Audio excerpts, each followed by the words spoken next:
السلام عليكم ورحمة الله وبركاته. كل عام وانتم بخير وتقبل الله طاعتكم.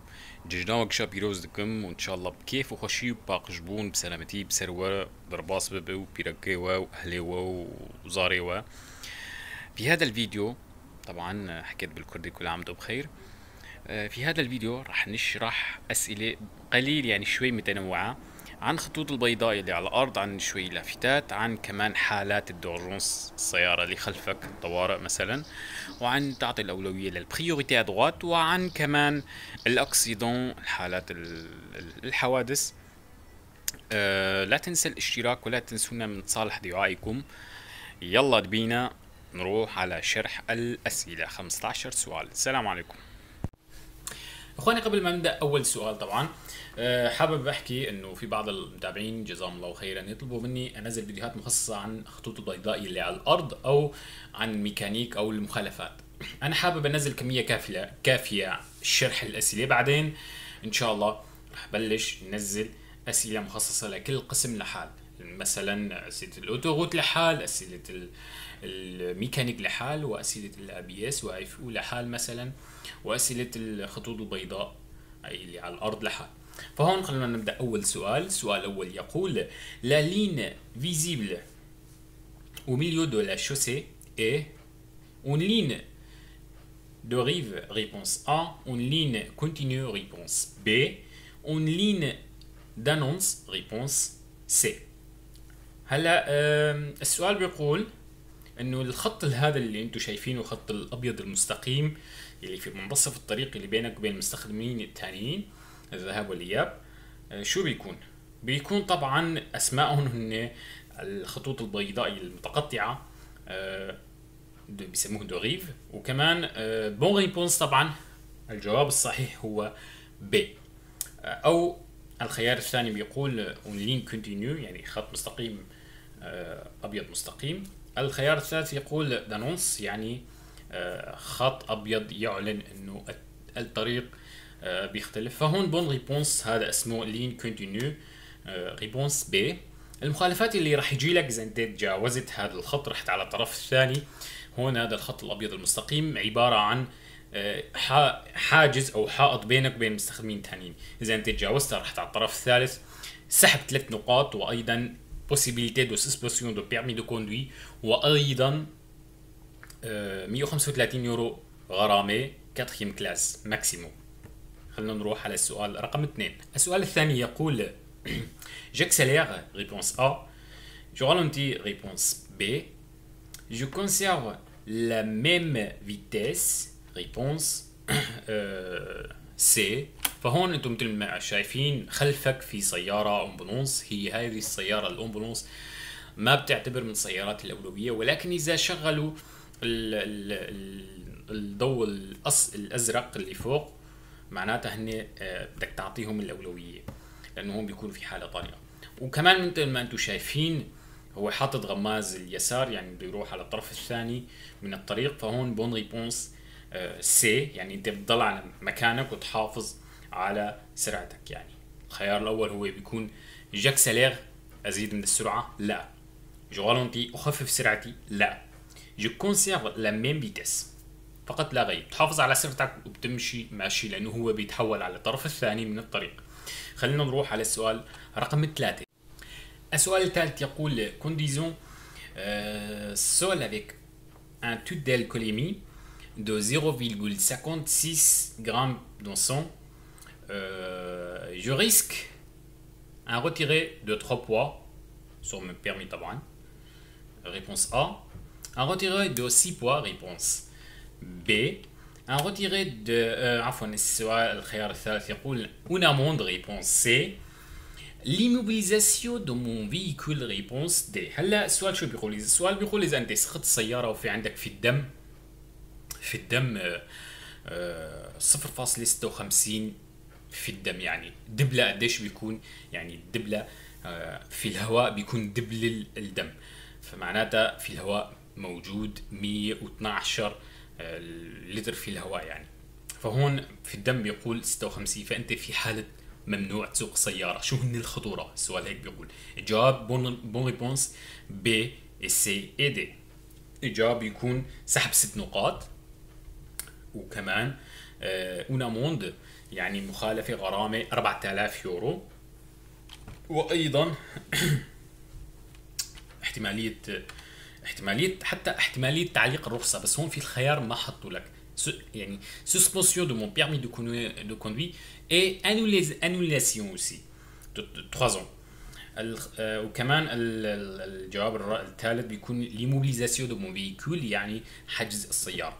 دونك بون ريبونس B et C et D. خلينا نروح على السؤال رقم 4. السؤال الرابع يقول le première cause de mortalité des gens de 18 ans à 24 ans sur la route est l'alcool réponse A, la vitesse réponse B, la fatigue réponse C. هلا البون ريبونس بيكون السرعة طبعا B la vitesse. السؤال شو بيقول انه اول شيء السبب بيكون موت الشباب يعني من 18 سنة لحتى 24 او 25 سنة بيكون سببها السرعة. الشباب بيسرعوا بالطريق، حتى انا كمان هاي في عندي مشكلة يعني، بس يعني مو الحمد لله مو هالدرجة. فتكون الخطورة او السبب الرئيسي لقتل او موت الشباب اثناء القيادة ان يعني يسوقوا السيارة بين 18 سنة لحتى 24 سنة بتكون السرعة. يعني 41% من الموتى اللي عمرهم بين ال 18 وال 24 سنة سببها السرعة. خلينا نروح على السؤال الخامس.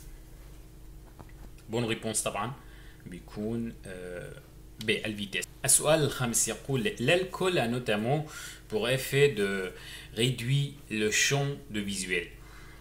oui réponse A, non réponse B. هلا السؤال بيقول انه للكحول تأثير يعني بيؤثر لتقليل مستوى النظر، طبعا يقلل من النظر. بون ريبونس وي، جواب نعم. بون ريبونس خلينا نروح على السؤال السادس. السؤال السادس يقول témoin d'un accident corporel et après avoir sécurisé la zone je préviens au premier lieu. يعني انت اول مكان بعد التامين منطقه الحادث اول مكان لتخبرهم الحادث او مع مين تتواصل يعني. la police ou la gendarmerie réponse A, un médecin généraliste réponse B. هلا البون ريبونس طبعا يعني انت بدك تتواصل مع بوليس او جندرموري. بون ريبونس الميدسان جينيراليست يعني ما فيه يعمل اي شيء، لذلك بون ريبونس خلينا نروح على السؤال السابع. السؤال السابع يقول étant en période probatoire je viens de perdre 4 points sur mon permis de conduire طبعا. je dois suivre un stage de sensibilisation. oui réponse A, non réponse B. هلا السؤال بيقول انه انت تحت الاختبار وخسرت 4 نقاط من رخصة القيادة تبعك. انت تحت الاختبار لازم تتابع او تساوي ستاج التوعية. طبعا بون ريبونس وي، نعم. اذا انت تحت الاختبار ابارتي دو 3 بوا من يعني اذا انت خسرت 3 نقاط بامكانك تساوي هذا الستاج عباره عن يومين، وبين يوم واليوم الاخر، يوم الاول واليوم الاخر سنه. يعني مثلا انت اليوم 31 الشهر بامكاننا نقول هو بكره، بس راح نفوت 31 الشهر 2020 شهر السابع بدك تساوي ستاج. فالسنه اللي الجاي كمان بدك تساوي ستاج يوم الثاني. فهون بترجع الاربع نقاط تبعك، وكمان بامكانك ترجع الاموند ال 135 او 90 يورو اللي انت دفعتها. فلذلك بون ريبونس خلينا نروح على السؤال رقم 8. السؤال الثامن يقول circulant à 120 km par heure au lieu de 130 km par heure je vais économiser environ 1 litre de carburant en 100 km على مسافة 100 كيلومتر. السؤال بيقول إذا أنا عم سوق 120 من بدال 130 رح أوفر لتر كل 100 كيلومتر. بون ريبونس وي، نعم. أنت رح توفر من بدال تسوق 130 إذا بتسوق 120 فأنت بتوفر على كل 100 كيلومتر بتوفر لتر. فهون بون ريبونس خلينا نروح على السؤال التاسع. السؤال التاسع يقول un moteur chaud consomme plus qu'un moteur qui vient de démarrer. السؤال بيقول الموتور الحامي السخن بيستهلك الوقود أكثر من الموتور اللي هلا مباشرة اشتغل جديد، اشتغل يعني بارد. المقصود من السؤال يعني انتبهوا من مقصود السؤال. فأي وحدة منهم بيخفف أو بيقل من استخدام أو استهلاك الوقود. بون ريبونس هو نو، لأنه إذا السيارة الموتور حامي فما ما بيستهلك كتير من الوقود. أما إذا كان الموتور بارد خذوها قاعدة، قواعد عم بحكيكم قواعد الكود.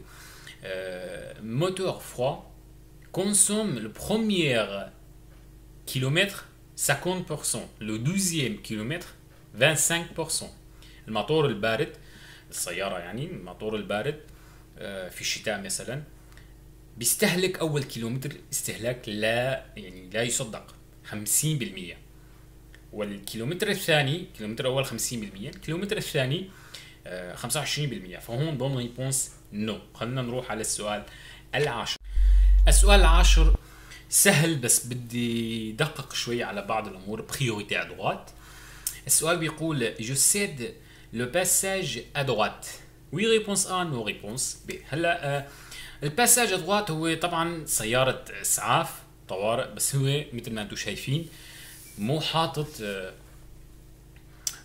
الأضوية الطوارئ أو أي شيء، بس نحن بدك تمشي حسب قوانين الشوارع، قوانين الكود. ما في أي لافتة، ما في ماركاج والسول، ما في خط أبيض مقابله متقطع أو مستقيم، فمعناتها ما في عنده إشارة ستوب ولا سيدي لو باساج. فهون ما في أي يعني ما في التقاطع ما في أي لافتة. فهون بون ريبونس وي، أنت لازم تعطيه الأولوية لأنه بيكون مطبق في هذه الحالة قاعدة بريوريتي à droite، تعطي الأولوية لليمين. فهون بون ريبونس خلينا نروح على السؤال رقم 11. السؤال رقم 11 يقول هلا هون بدنا نحكي على هذا المربع اللي تحت أسفل لافتة كاركتير بريوريتي. لافتة الفوق الصفراء المربع المعين جاي يعني هي بتكون كاركتير بريوريتي، يعني انت في سلسلة من الأولوية، في كل تقاطع لك الأولوية حتى تشوف تلاقي لافتة بتنهي اسمها بانو دو فان دو كاركتير بريوريتي. هون انت في كاركتير بريوريتي. السؤال 11 يقول je tourne à gauche à la prochaine intersection, je cède le passage à droite. Oui réponse A, no réponse B. الفرع الثاني من السؤال يقول en face. Oui réponse A, no réponse B. عفوا oui réponse C, no réponse D. هلا انت ركز على البانوس تحت، انت على طريق السميك، يعني هون بيدلك انت على طريق السميك، يعني لك الأولوية دائما. خطوط رفيعة من هون أو من هنيك معناتها ما لهم الأولوية. هاي قاعدة رح أعطيكم إياها هيك مجانا. المهم فهون بون ريبونس نو إي نو. بون ريبونس هو بي إي دي. السؤال الأول رح أشرح لكم إياه. je tourne à gauche à la prochaine intersection. في التقاطع القادم أنا رح لف على اليسار. أعطي الأولوية je cède le passage à droite، أعطي الأولوية اليمين لا، لأنه أنت على طريق السميك بدك تروح، فهون لك الأولوية. أنت كمان فوق في لافتة كاركتير بريوريتي، يعني سلسلة من الأولوية، ما راح تعطي الأولوية لأي شخص يعني. بون ريبونس نو. والفرع الثاني بنقول اون فاس، يعني فأنت بدك تعطي الأولوية اللي مقابلك كمان لا. بون ريبونس نو اي نو. خلينا نروح على السؤال رقم 12. السؤال رقم 12 هالأسئلة هدول أسئلة الكوندكتور، هالأسئلة لازم تحفظهم. يعني ركز على الخطوط البيضاء يلي على الأرض، مثل هون مقابلك في إشارة ستوب، فلنفترض ما في إشارة ستوب، بس ركز طلع على الأرض في خط أبيض مستقيم. دائما الخطوط البيضاء بتتعلق في لافتة، إذا ما في خط أبيض معناته ما في لافتة. انتبه يعني. هاي هي. راجعوا السؤال العاشر راح تشوفوا ما في خطوط بيضاء ولا أي شيء، معناته ما في لافتات. هون السؤال رقم 12 هون بيكون يعني السؤال بيقول je tourne à gauche, je dois céder le passage en face. لا، بون ريبونس نو. ليش؟ لانه الانفاس هذا الكاميون مقابلك البيجو اللي حاطط اضويه، لانه الدنيا هي بغياغ في ضباب. فهون مقابلك في عنده خط ابيض مستقيم، معناتها شو في عنده؟ يعني صح، برافو عليك، هون عنده لافتة ستوب. صحيح ان انت من عندك مو ظاهرة، بس خط الابيض مستقيم شايف هون يدل على انه في ستوب، فهو لازم يعطيك الاولوية. بس تدو اتونسيون، لازم تنتبه من سلوكيات الشوفير، يعني احتمال هو يقدم بدون ما يعطيك الاولوية. فهون بون ريبونس نو، ما راح تعطيه الاولوية. خلينا نروح على السؤال رقم 13. السؤال رقم 13 يقول il neige mais celle-ci ne tombe pas au sol. La vitesse reste limitée à 130 km. Oui, réponse A. Non, réponse B. السؤال بيقول انه في ثلج، بس الثلج ما يعني مو معبى الارض، يعني هو المقصود السؤال. انا مالي مترجم، بس اشرح لكم الكود بطريقه مبسطه يعني. فالسؤال بيقول انه في ثلج، بس ما بيعمم على الطريق كله، خفيف بامكاننا نقول، بس هو مو خفيف يعني. المهم السرعه، السؤال بيقول طبعا السرعه راح تضل مثل ما هو 113. في عندكم لافتات شايفين عفوا مو 113 130. فلا، بون ريبونس نو، لانه راح يكون في خطر التزل، يعني يتزحلق السياره. فهون بون ريبونس نو. خلينا نروح على السؤال رقم 14. السؤال رقم 14 يقول tractant une remorque de 6 mètres de longue, je peux utiliser la voie de gauche. Oui, réponse A. Non, réponse B. هلا السؤال بيقول انه انت في عندك شو بسموه، عربايه خلف سيارتك، يعني عم تجر عربايه طولها 6 امتار. بامكاني استخدم طريق اليسار الاقصى اليسار. وي ريبونس ا، نو ريبونس بي. فبون ريبونس نو، ما بحق لك تستخدم طريق اليسار اذا تجاوزت الغوموخ مع سيارتك طولها اكثر من 7 امتار. فهون انت مجبور تستخدم طريق المنتصف وطريق اليمين. ومثل ما انتم شايفين نحن على اوتوغوت، فالسرعه بتكون 130. بون ريبونس نو. خلينا نروح على السؤال رقم 15 والاخير يعني. السؤال 15 والاخير السهل، يعني هذا سهل كتير، وانا هل عم بعطيكم كبدايه اسئله سهله، بعدين رح نتعمق بشكل اصعب واصعب واصعب الكود يعني. فلا تخافوا، ما رح اترككم بحالكم يعني. السؤال 15 والاخير يقول je sors dans une zone limitée à 30 km. Oui, réponse A. Non, réponse B. انت رح تخرج من منطقة الليميتي، يعني منطقة تحديد السرعة. نو. بون ريبونس نو. ليش؟ لأنه هاي مو زون، منطقة الليميتي. منطقة الليميتي بتكون مربع. لي بانو دو زون دو ليميتاسيون دو فيتيس مربع، بس هاي دائري بيكون. فمون ريبونس نو. فانت هون بيكون بعض الشوارع بعض المسافات في ليميتي، بعدين يتغير السرعة. هون مو منطقة، هون فقط شوارع بتمرق عليها بتكون السرعة 30. فهون وصلنا لنهاية الفيديو. لا تنسى انه زون دو 30 كيلومتر هو مربع، بس هون هذا ما بيكون مربع. وصلنا لنهاية الفيديو. هو المساء، فأنا حاطط ضوء مقابلي، فبجوز الإضاءة مو منيحة، لحتى إن شاء الله في المستقبل أجيب عدة هيك منيحة. لا تنسونا من صالح دعاكم، ولا تنسى الاشتراك. وكل عام وانتم بخير، وتقبل الله تعاتكم، والسلام عليكم ورحمة الله وبركاته.